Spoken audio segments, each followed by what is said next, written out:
about oral hygiene care for residents. But first, we're just going to talk about ourselves and who we are. So we're the RCC Dental Hygiene Program. This is our picture of everybody. We are in our second year, and we're going to be graduating on June 13th. And my name is Annabelle. I've been in dental for about 5 years. And my name is Amber. I have been in dental for like a year and a half. Okay, and then so the topics that we're going to cover today, we're going to talk about the mouth-body connection, just basically about how diseases affect all the other systemic conditions, and then the importance of brushing and flossing, and then some techniques about brushing and flossing as well, and then how to take care of dentures or partials and cleaning them, and then how your staff can support the oral care for residents. So first I'm just going to talk about some different types of oral diseases. So we're going to go into what a healthy patient looks like, and then go into gingivitis, and then periodontitis, which is the more severe form of gingival disease. So as you can see on the picture, the gums look, for a healthy patient, the gums are pink, firm, there is no plaque buildup, decay, infection, or any swelling like that. People or residents that have healthy gums usually have good oral home care, so they're brushing twice a day, flossing at least once a day as well.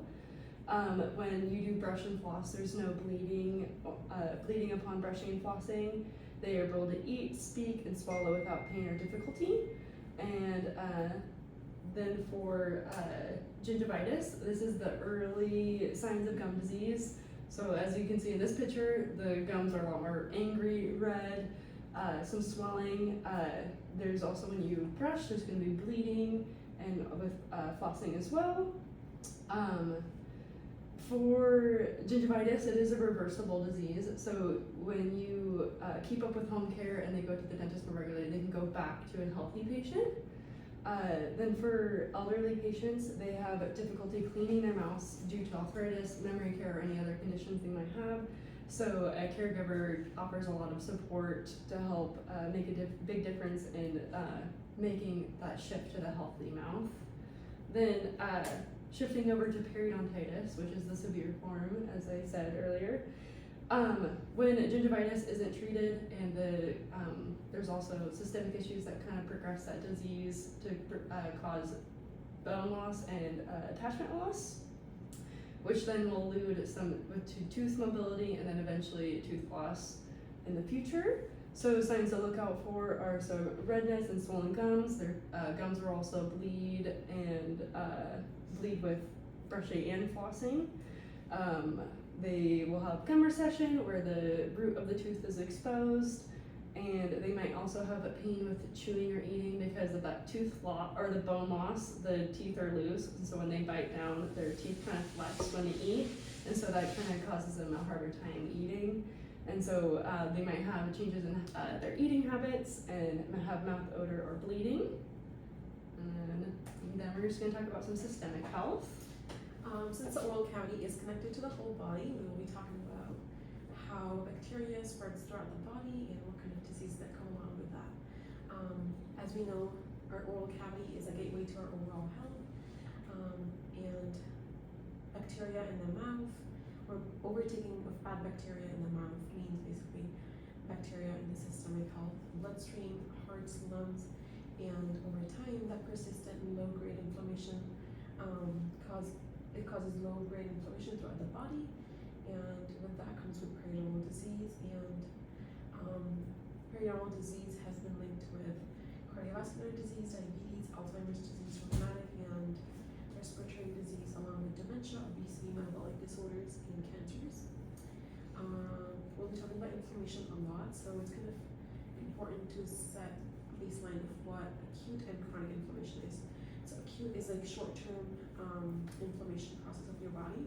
It's a healthy response to an injury or an illness where your body sends off white blood cells to help fight off the invaders or like the inflammation, any that stuff. And chronic inflammation is that inflammation when it progresses to a long period of time. Rather than it being short-term, it's progressed over a long period of time, and in trying to fight over that infection, that your body starts destroying healthy cells, and that's called chronic inflammation. chronic inflammation basically progresses over time, releases inflammatory proteins in the bloodstream, which over time can lead to insulin resistance and increased levels of blood sugars. And there is a bidirectional relationship between the oral cavity and periodontal disease and the gum disease and diabetes. As we know, diabetes, if it's uncontrolled, leads to poor oral health and vice versa. If the gum health is poorly controlled, it has negative impact on the diabetes as well. And cardiovascular disease, since the bacteria that's found in the oral cavity, once it travels throughout the body, the bacteria enters the bloodstream and over time can lead to arterial plaque, and that causes chronic inflammation, which contributes to inflammatory markers over time, causing destruction of arteries. Alzheimer's disease and dementia, a bacteria known as P. gingivalis, which is found in periodontal disease, and other bacteria which are also found in the periodontal disease have been linked to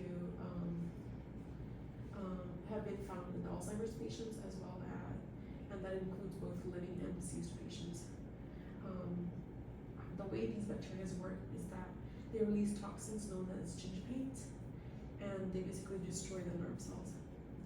And chronic inflammation contributes to amyloid beta plaques, which causes neural inflammation in the long run. That's why it's important to get, if anybody has periodontal disease, to see their dentist very regularly. That to me is so incredible. With the people that I work with, right? Yes. But the link to dementia and Alzheimer's disease is just fascinating to me. Yeah. And if more people knew that, what a difference that would make. Yeah. Yes. Continuing on, bacteria that's found in the periodontal disease known as Agaricotobacter actinomycomitans. It also contributes to hypercitrullination, which causes increase of citrulline proteins that can trick the immune system into attacking healthy cells. And as we know, rheumatoid arthritis is when your body starts attacking its own healthy cells, and over time it leads to that. And it's important to know that that bacteria is found in your oral cavity, and it travels and starts triggering that immune response in your body, attacking its healthy cells. So, good reminder to take care of your oral health. And chronic inflammation and its inflammatory markers create an environment that encourages cell mutation and tumor growth, and that constant immune response in the body creates free extra radicals, and that creates oxidative stress, and over time causes tissue damage and can lead to cancer. And now we'll just talk about oral hygiene here. Alright, so now I'm just going to be talking about proper techniques and different types of toothbrushes, flossing, different types of flossing techniques and tools, and then lastly partial and denture care. So for toothbrushes, the number one recommendation is an electric toothbrush. It has been shown to decrease gingivitis or other periodontal diseases by 21% with continued use over 3 months. It's great because the vibrations do most of the work rather than focusing on the technique on a manual toothbrush. But a lot of people or some patients or residents might have sensory issues where they don't like the vibrations inside their mouth. So a manual toothbrush works great. You just need to focus more on the technique. With any toothbrush, a soft bristle toothbrush is great. You don't want anything that's too abrasive. Just because sometimes they can take away enamel on the outside of the tooth and also sometimes cause gum recession when you're kind of scrubbing too hard along the gum line. And then using a smaller toothbrush head on a manual toothbrush works great just because fitting it all the way in those back molars. And when you get older, you lose that elasticity in your cheeks, so there's less room for that toothbrush to fit all the way back there. And then I have some other tools to show that are great. There's a 3-sided toothbrush.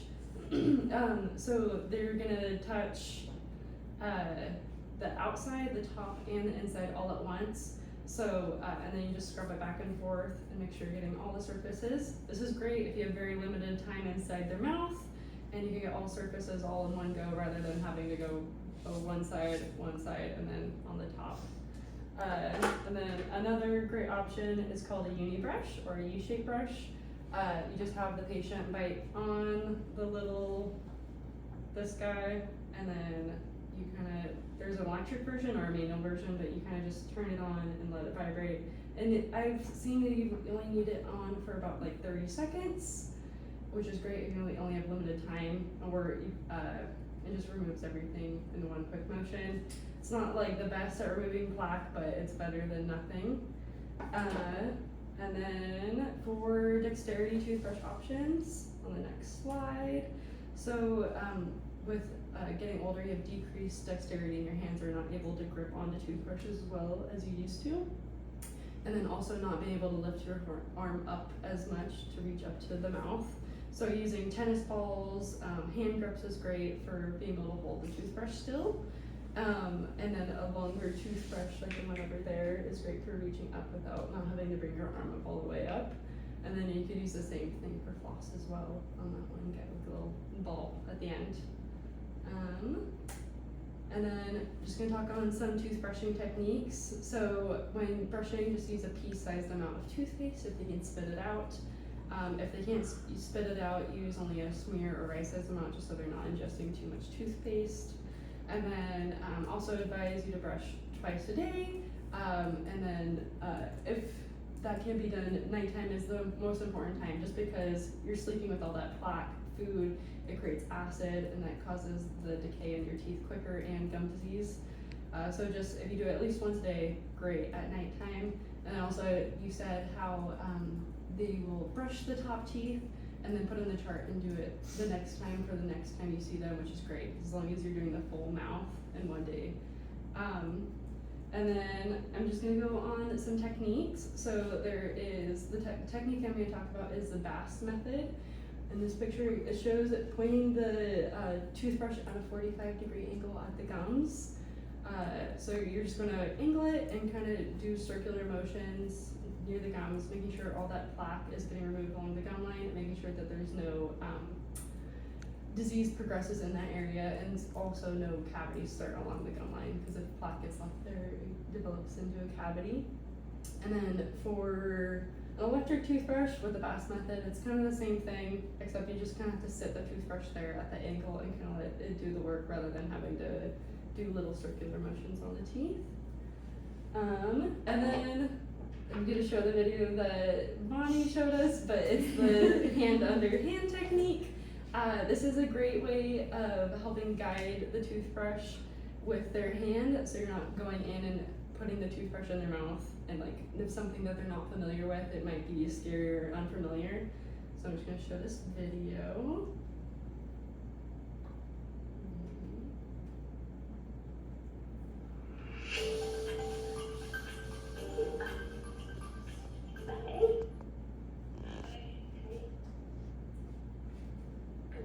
Brush your teeth. Yeah. So teeth out.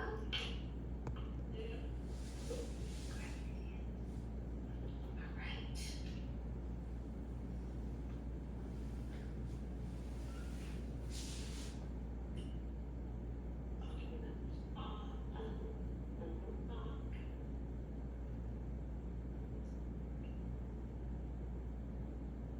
There we go. Nice. Right, I'm gonna get the bottom. Yeah. Get the front. Good job. Good. Let me get the other side. Spit. There we go. Almost done.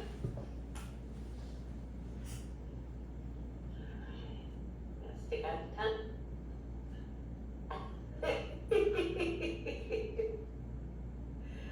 All right. Okay. I'm gonna stop it there.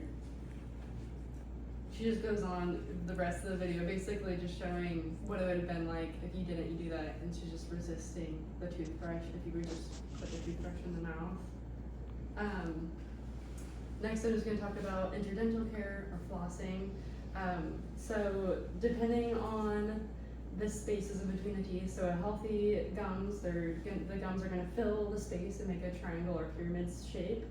And then with the reduced periodontium or reduced gums, there's gonna be these black open triangles because when there's bone loss, the gum follows and creates that open space. So when flossing, you just wanna use, with the healthy gums, to fit the tight spaces, just use a regular string floss. Also I have this wide handle floss. It's kind of nice because it's a kind of a bigger grip and you're able to reach back farther in the back of the teeth. And then just a regular floss pick is great because you don't have to wrap it around your fingers and get in there.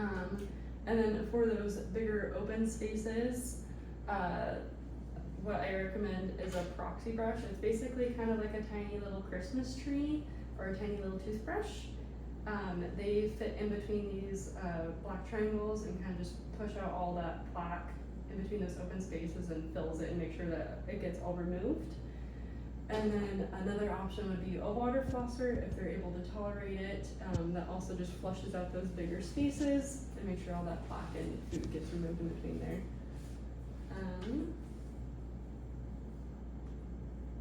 And then next I'm just going to talk about partial and denture care. So you're going to need a soft denture brush, something like this. It's usually going to have one side that's shaped like a regular toothbrush and then the other side that's a little bit more pointed to go on where the gums sit. And then a soft intraoral toothbrush, something like this, or a little like foam thing just to clean the gums and the tongue.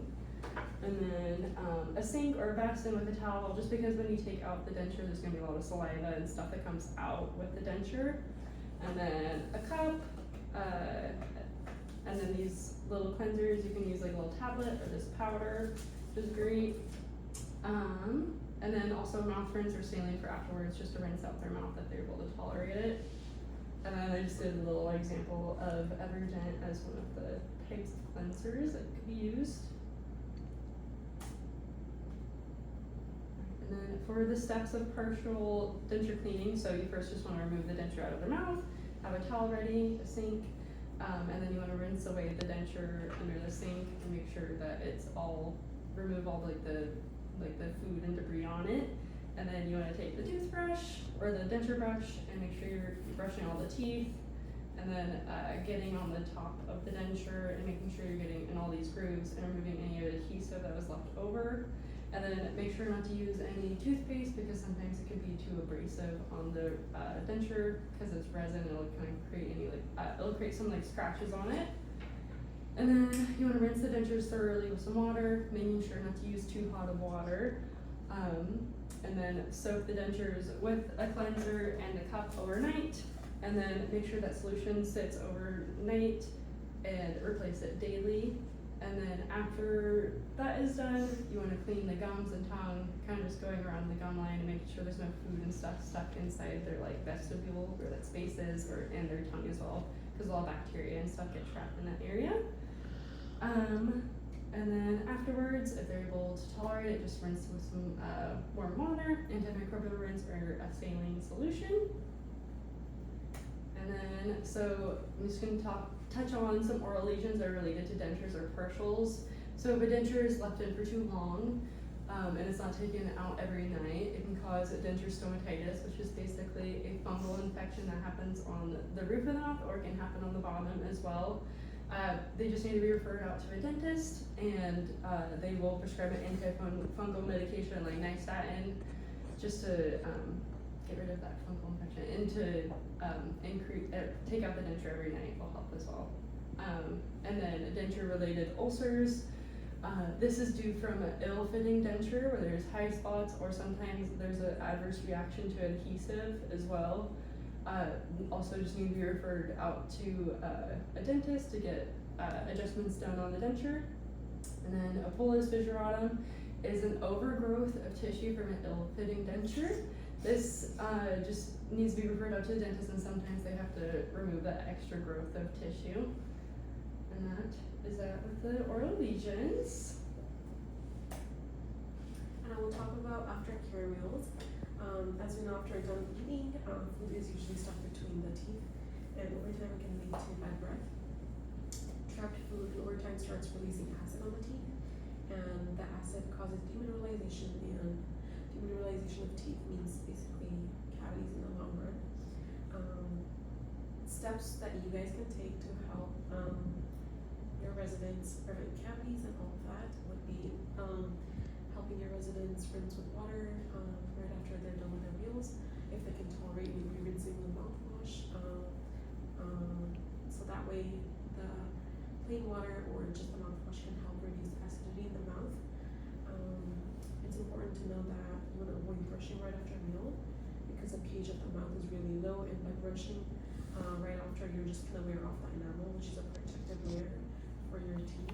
And once the enamel is off, in the long run, it can cause cavities. So your patients or residents are more susceptible to getting cavities. Xerostomia, also known as dry mouth. Xerostomia is a dry, sticky feeling inside your mouth, and the tongue in xerostomia appears glossy, shiny, and cracked, and it causes halitosis, also known as bad breath. Some of the side effects of xerostomia includes trouble chewing, swallowing, dry, and sore throat, thick, stringy saliva, and hoarse voice. There are taste alterations due to dryness of the mucosa of the oral cavity. Your residents or patients might experience anything like loss of appetite because there are taste alterations.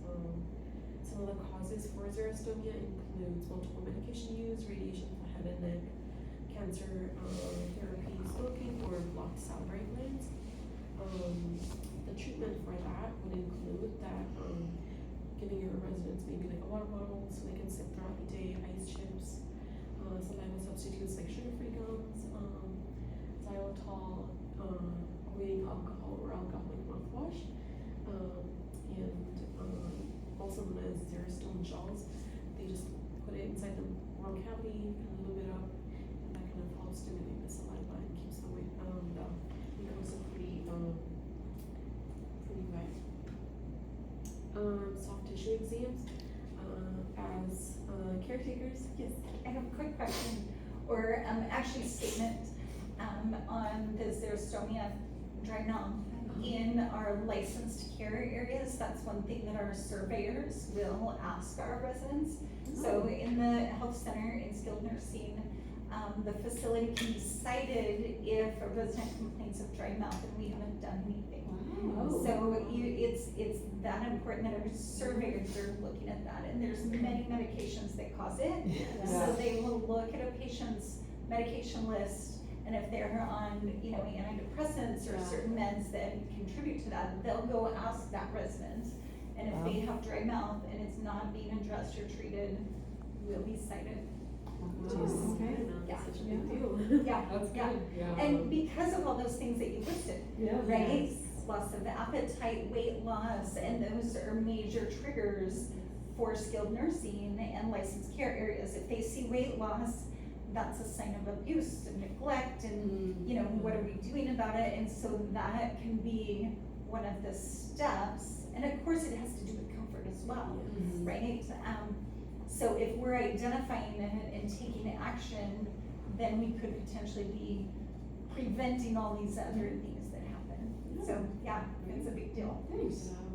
Do your CNAs and nurses know that like treating xerostomia is preventing diseases from like occurring later on, like cavities and such? Or is it just like I think the nurses know, but I don't know how many CNAs. If you were to ask them, I would say the majority of the CNAs would be like, I don't know. I just know I need to report. I see you have those popsicle sticks over there. That's a really great way to check. Sometimes you can't really tell when you're brushing if it hasn't got to that extreme state. But if you take the popsicle stick and stick it on their cheek and it doesn't slip right off, that's a great quick check. Nice. Yeah. Good. Yeah, 100 is to go to a first point. Yeah, so popsicle stick test. I was just my head on that. To check for xerostomia, if they have good saliva flow, would be putting the popsicle stick against their cheek and sticking it out. And if it's wet, that's good salivary flow. That means they're probably not experiencing dry mouth.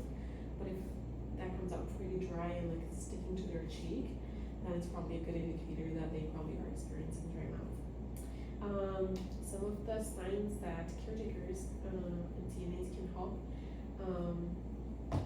by examining soft tissue would be looking inside your resident's mouth for any abnormalities or anything. A great time would be when you're assisting or maybe even handing them the toothbrush. As you're just like looking, you can just look inside their mouth, make sure there's nothing, no signs of inflammation or abnormalities.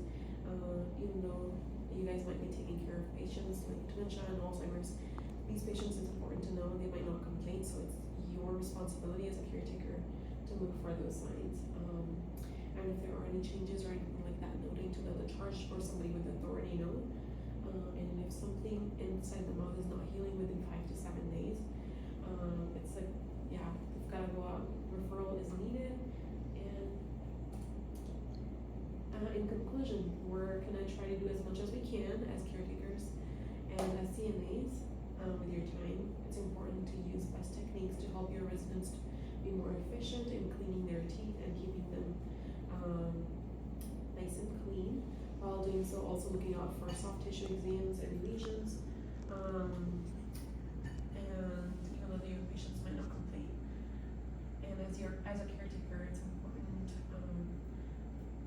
You play an important role in maintaining a balance between oral cavity and systemic health. So your efforts to helping your residents maintain good oral hygiene will contribute to their overall wellness. And that's it. Thank you. You guys have any questions for us? So I'm curious about what your recommendations are for mouthwash. I really like the one, it's called, it's a green bottle called ACT.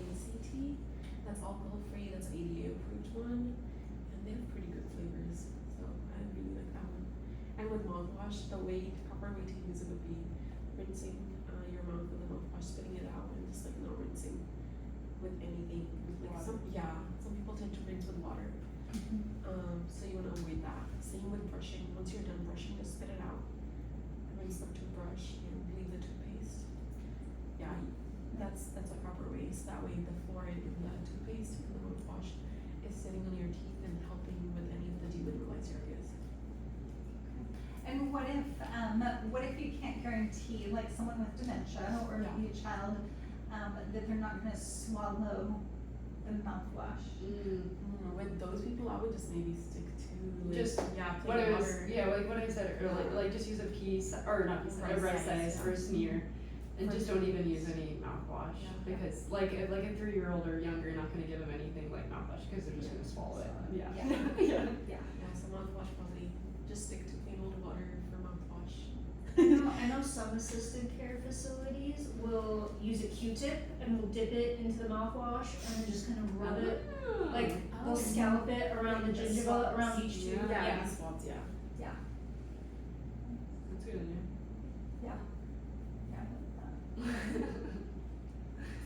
We had, so we use those swabs a lot in the hospice Oh, and yeah, very flight nice. care, to just help, like every 2 hours, we're supposed to swab to help prevent that dry, sticky saliva and for comfort and things.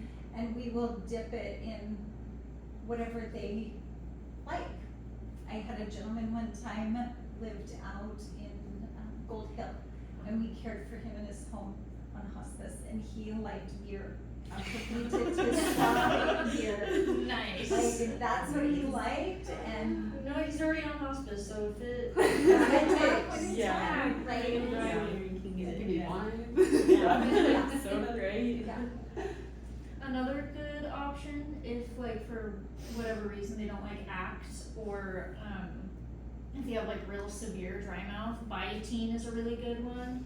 Or even, I've read some studies, I haven't tested this myself, but some studies where like there are people who do oil pulling, or if you use oil to kind of coat it, it kind of acts like a lotion rather than like just putting water in your thing. If you just kind of smear a little bit, not a whole lot, like not enough to do oil pulling, but just like a little bit of oil to kind of coat it, then it'll make it nice and slick and not like feel so gross. So we have some swabs that we use in a hospice that have glycerin. Yeah, on glycerin's a this. good